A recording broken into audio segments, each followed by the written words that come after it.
Thank you guys for coming. Helen, I thought you only said there'd be like 4 or 5 people.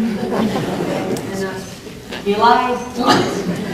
Anyway, but thank you guys. I know some of you guys have been traveling, so I hope this presentation is going to be what you expect, and I hope you guys get something out of it. Is this mic too loud? Are you sure?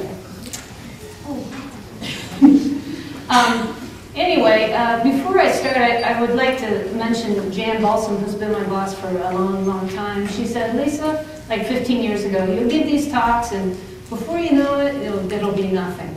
Well, I was thinking about that tonight as I was putting soap on my toothpaste. And I'm like, Jan, that's not true.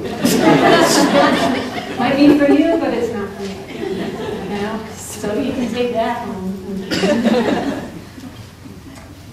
So we're here to learn about some of the excavations that have been going on the last couple of years along the river corridor.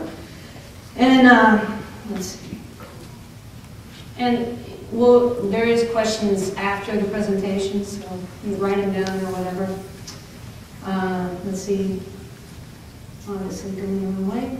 Okay, this is, we're going to start big right now. Grand Canyon National Park is 1.2 million acres, so, you know, that's an okay size. It's all right for a park. Concentrating on the archaeological information at the park, 50,000 acres have been surveyed. And of the 50,000 archived, recorded, most of this has been done in the developed areas, right over here at the South Rim and the North Rim areas, because that's where the developments happen. Go figure. Of those 4,000 and some sites, we've got a whole slew of different types of sites that we find. We've got a couple Paleo-Indian sites, indicative of some Clovis points and a Folsom point that's been found. We've got archaic sites, a few here and there, and basket maker, a few here and there. Most of our sites are formative, and we use the term formative because it doesn't have any kind of interpretation. This would be something like a long time ago you'd say, oh, Anasazi sites, or you'd say ancestral Puebloan sites. Well, those terms really aren't too useful to us anymore because they give you a visualize of, oh, Puebloan, or oh, Anasazi. And so we're trying to be generic and use the term formative. And so I will be referring to formative throughout. And these are the majority of our sites in Grand Canyon National Park, date 800 AD to 1300 AD. A few late prehistoric sites, not too many. And then we ramp up again a little bit, mainly with the historic sites. What this excavations have shown us and what we're going to talk about are the archaic, basket maker, and formative sites. Those were the sites we were looking at. Oops, sorry.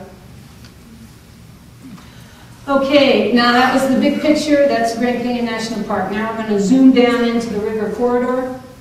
And in 1990, 1991, there was a huge archaeological inventory that occurred.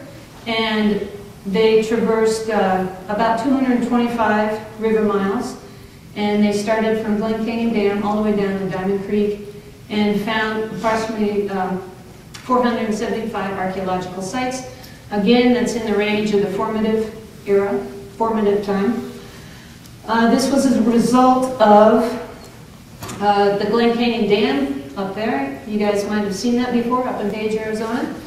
And who's been up there? Page. Oh, yeah. You guys know about it. Anyway, they said, after the construction, they said, you know, this dam's might be doing some harm to resources, cultural, natural resources below, so we better check it out, you know, how many other years later.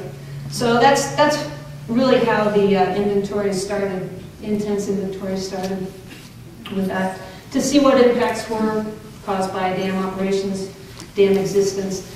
And just to give you an idea, the corridor that they traversed was up to the historic high water line, and that's about 300,000 CFS, basically the vegetation line, finding archaeological sites. Okay. With the Glen Canyon Dam EIS, also, inviting the natural and cultural people to do inventories, but they also wanted the tribes involvement, more tribes involved in the resources along the canyon.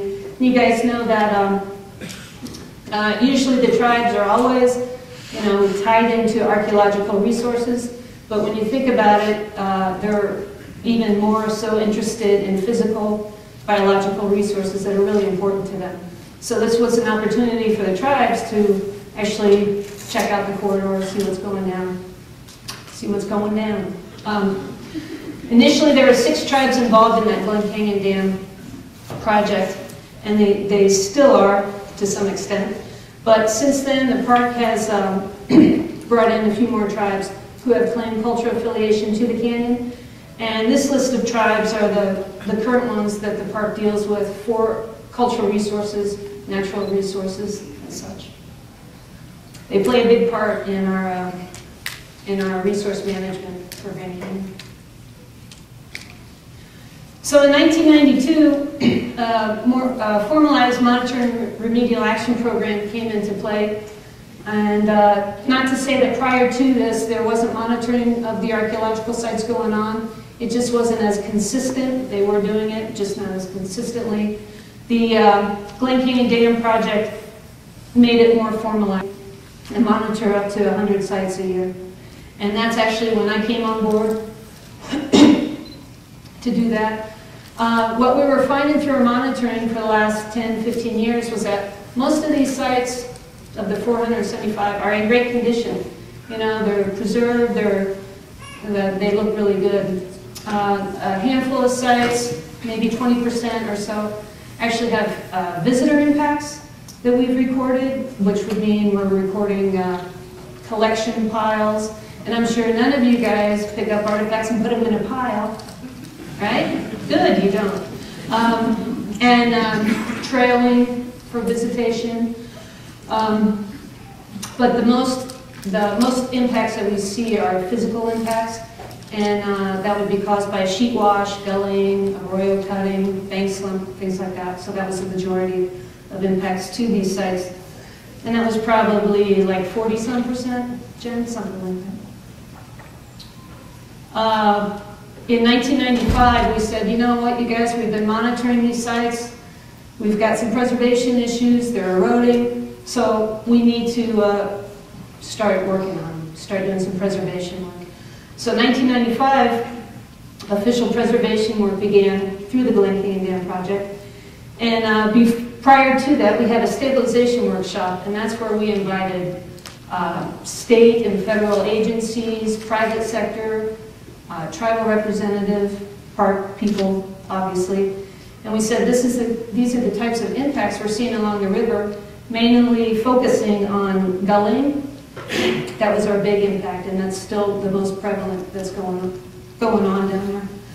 So we got together for like 2 or 3 days or so, and it turned out that the whole group decided that the Zuni conservation team would be a great way to preserve these archaeological sites. They've been, the idea was to install check dams into these gullies that were eroding to slow down the erosion. You put the check dams in there, whether they're brush or rock checks, and it would catch a sediment. So here's a good example down here of a brush check that we've been using, and then you can see all the grasses behind. So that's a success story right there. So we've got over 250 checks built at various sites along the river corridor. And it's really important to keep those maintained, or more erosion would occur. So it's very important for us to build the checks in certain areas and maintain those checks. We've also done a lot of planting of vegetation, transplanting vegetation, and again some trail work to help preserve some of those sites. Well, unfortunately, there's some sites that are the erosion is just too far advanced, and we can't do really anything about it. And right now we have, you can't see it, but that's a 60 right over there. 60 plus sites that we can't really do any preservation on. We've identified them for the last, several years, we're finally getting some money to implement some of the excavations. This is just the different kinds of erosion. We're seeing a big gully in here. We've got a wall segment coming out and beams, posts coming out here, the side canyon.